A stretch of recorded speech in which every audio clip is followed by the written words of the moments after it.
with Sarah Swiderski, the Youth and Teen Services Librarian. Welcome. Thank you.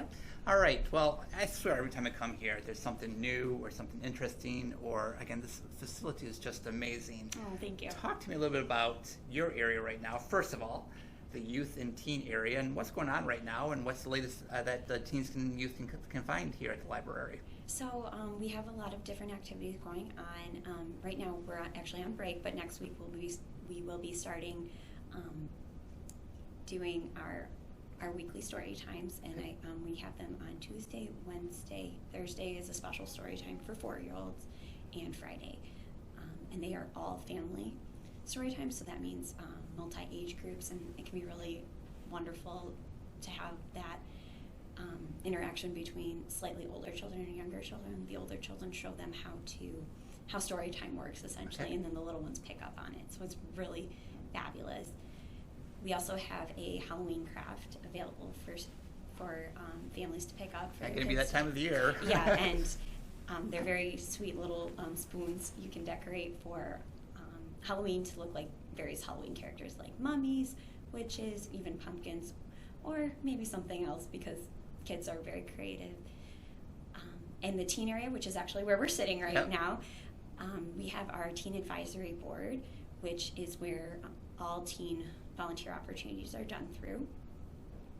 That's for students in grades 8 through 12. Okay. And we meet monthly and discuss various ways the library can improve its services for teens. Our teens also volunteer, as I said before.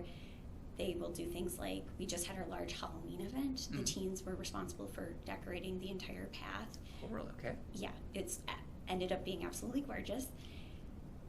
As well as during the actual Halloween event, we had 3 teens help facilitate a craft for the kids.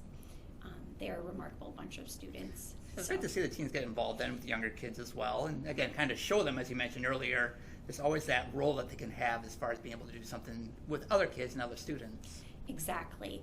Before the Teen Advisory Board, we did have teen volunteers, but it was mostly stuff like shelving, shelf reading, which means making sure the books are in order. But when I came in about 4 years ago, I wanted to revamp it a little bit to give the teens more buy-in. So by creating the Teen Advisory Board and giving them different volunteer opportunities, such as at these events, I feel it's given the teens more of a buy-in and more of a way to be active in their community versus something that's kind of just, I come in and do it for an hour once a week. Right. What other, with the advisory board, what else have they come up with? What other ideas have they had?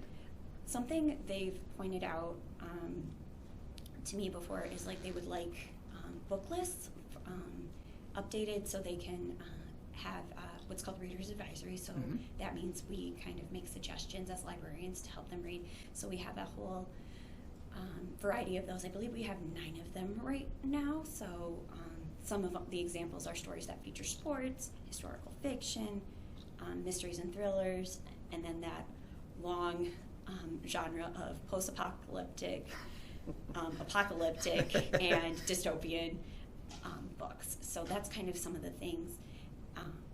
The other thing that's come out of it is the desire to also learn a little bit more about what goes into a library. So yeah. So I don't think you always realize all that goes into. No. It seems like you show up, there's some books on the shelf, but this is so much more than just books on a shelf. Exactly. But one of the things we've talked about is how a library is organized and that there is a reason behind it. Libraries are organized differently than bookstores, and that is because we're not necessarily, we still want people to check out the books, but we also need to be able to find them very easily. Right. But at the same time, keep in mind the library user and how they're going to find them. So we've kind of worked on that a little bit with the teens to kind of discuss.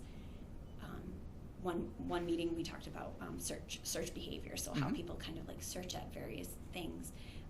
We also talked about how it can be very hard to determine whether or not a book whether a book falls under a specific genre or not. Okay. Such as, for example, you might have a book about aliens, but there's a mystery within it. Right. So do I put that in sci-fi? Exactly. Right. So that was kind of something we've talked about, and by helping explain that to them, it helps them be better library users, tell others, and even maybe spark an interest in librarianship, because it's is still very much a relevant field. Right. Yeah. Well, how did you get involved in becoming a librarian? Well, that's a fun story. So this is going to sound really funny, but in high school I took a aptitude test or whatever, and they're like, you should be a librarian. So I went to college, didn't really know what I wanted to do, but so I majored in English because I did enjoy literature. There's a lot of like creative thinking that goes into analyzing literature and prepares you for a lot of life skills. So after college, I got a library job in the Lansing area and worked there for a while, did a lot of resume building, kind of explored librarianship through smaller job, or not librarian jobs, but other jobs in the library, such as a clerk, a shelver, and eventually a library assistant, which is kind of like a librarian without a degree. Right. But we still don't have some of the skills or responsibilities of a librarian. Sure. And then at that stage, I had the resume to go and apply for my master's degree. Very cool. So again, different ways that people can kind of come in, get interested, or again, this teen advisory program too, giving insight and perspective into all that goes into a local library. Exactly. Okay. Well, anything else you'd like to share with us this morning? There's just a lot here. I always like to tell people, don't be afraid of the library. If you don't consider yourself a reader, we have lots of other things available here, whether it be audiobooks, DVDs that you can check out. I know that seems like a dying form because of streaming. But we have lots of digital resources, so you can also access media that way as well. Canopy has a lot of like documentaries, various movies, a little bit older, but still it's something you can stream. We also have Hoopla, Libby. These are all various apps and stuff that you can get on a tablet or your phone, or even through your computer. Yep. So we can help you that way as well. And if you really can't find anything in the library that you like, we're always more than happy to look into purchasing something else that really suits your needs. So please come and talk to us. Yeah. So.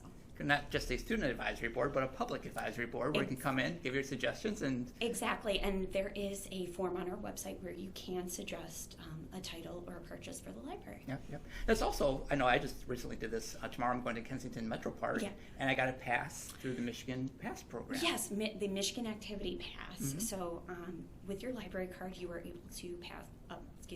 With your with your local library with card. your local library card.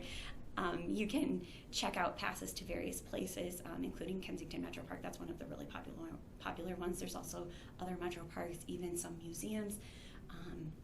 I'm having trouble remembering other destinations off the top of my head. Well, there's a lot out there. There's a lot. I mean, if you're a family or not even a family, I mean, couples, singles, whatever it might be, there are so many things to do out there. Exactly, and you pay taxes for your local public library, so why not take advantage of those? Exactly. And I personally will not buy a book unless I really, really want it or I'm going to reread it, because I have access to all of this wonderful materials here, and and that's something else I would like to mention as well. We also have various kits that you can check out, including like a metal detector. Really? Yeah. We also have a selfie light, so with all those Zoom calls or something, you can check one out from the library. We have like various activity crafting kits type things here as well, stamps, all kinds of really wonderful things. And we even have the whole back area to the library, the outdoor area where there's a pavilion and a walk pathway. And yes, we have with a story walk, and it's on a nature path that was actually created for us by an Eagle Scout not quite a few years ago, but before my time here. And we have a story walk, which means we basically deconstruct a book and laminate the pages, and then you can go around to each station and read the book, and also enjoy some nature as well. As I mentioned before, with our Halloween program, we decorated the path to look like Halloween. Our teen advisory board members were responsible for a vast majority of that. So we get a lot of use out of it. So the library isn't just an indoor space, it's also an outdoor space. Right. We also added an outdoor pavilion in fall 2021, so that's given us an additional area to host library events out of doors. Right. And if people want to find out about the library, what's the URL? What's the website? It is ssldl.info, and info is INFO. Right. Okay, terrific. anything else you'd like to share with us today, Sarah? No, but thank you for having me. I appreciate it. Well, Sarah, thanks for coming out this morning.